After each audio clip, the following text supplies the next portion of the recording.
भगवती श्री ललिता महात्रिपुर सुंदरी एवं भगवान सदाशिव को प्रणाम करते हुए आप सभी को नमस्कार।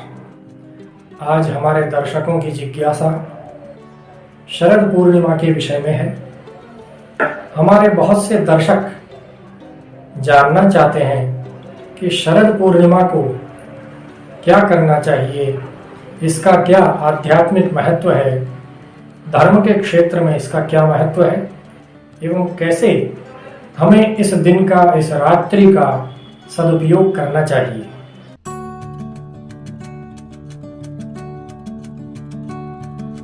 प्रिय दर्शकों, शरद पूर्णिमा हमारे विभिन्न व्रत पर्वों में से बहुत महत्वपूर्ण स्थान रखने वाली एक विशेष रात्रि है।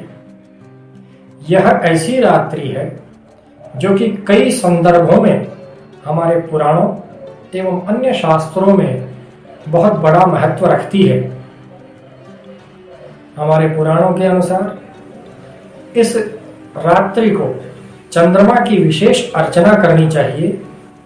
चंद्रमा से संबंधित विविध प्रयोग करने से जो लोग मानसिक रूप से अशांत हैं, मानसिक विचलित हैं, उन्हें बहुत लाभ मिलता है। इसके विषय में हम पहले भी बहुत चर्चाएं कर चुके हैं। यदि शरद पूर्णिमा को चंद्रमा के प्रकाश का सेवन किया जाए, चंद्रमा की किरणों में, चंद्रमा के प्रकाश में यदि बैठा जाए और शांत मन से उनको ग्रहण किया जाए तो इससे मानसिक अशांति दूर होती है, मानसिक स्थिरता उत्पन्न होती है, एकाग्रता बढ़ती है। इसके साथ ही भगवती महालक्ष्मी की उपासना के लिए यह शरद पूर्णिमा की रात्रि बहुत महत्वपूर्ण स्थान रखती है। इसका बहुत महत्व बताया गया है।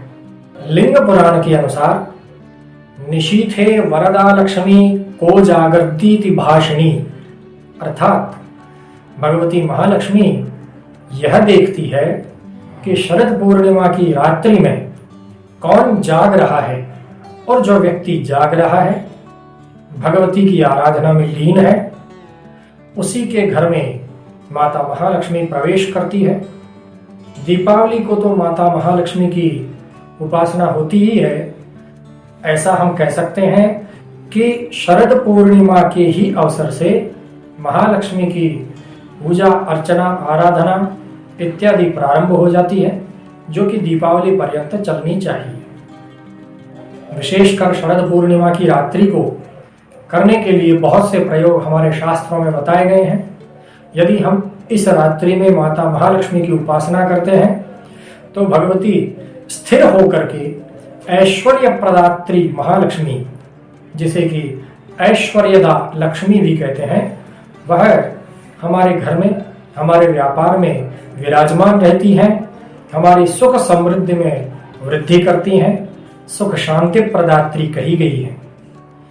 इस रात्रि में विशेषकर यदि माता महालक्ष्मी के 3 विशेष नामों का जप किया जाए तो भगवती महालक्ष्मी की कृपा प्राप्त होती है और उनकी कृपा से हमारे घर में एवं व्यापार में स्थिर लक्ष्मी सदैव विद्यमान रहती है। ये नाम जो कि हमारे पुराणों में बताए गए हैं, भगवती महालक्ष्मी के ये 3 नाम है: निशितृप्ता, वरदा, महालक्ष्मी। अर्थात हमें शरद पूर्णिमा को भगवती महालक्ष्मी की आराधना इन तीनों नामों से करनी चाहिए, और वह इस प्रकार करनी चाहिए: निशितृप्तायै वरदायै महालक्ष्म्यै नमः। निशितृप्तायै वरदायै महालक्ष्म्यै नमः। इस प्रकार इन नामों का जप करते हुए विशेषकर ऐरावत हाथी पर विराजमान भगवती महालक्ष्मी का ध्यान करते हुए ये सभी नामों के जप करने चाहिए। पूरी रात्रि जागरण करते हुए माता के इन नामों का जप करना चाहिए। इससे भगवती महालक्ष्मी, जो कि चंचला कही गई है, वह इस शरद पूर्णिमा के अवसर पर स्थिर लक्ष्मी होकर के हमारे घर में, व्यापार में विराजमान रहेंगी और उनकी कृपा से धन धान्य, सुख समृद्धि, वंश इत्यादि की वृद्धि होगी और आप अपना जीवन कल्याणमय बना सकेंगे।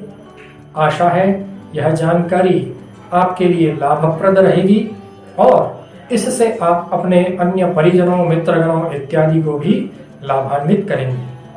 ओम स्वस्ति।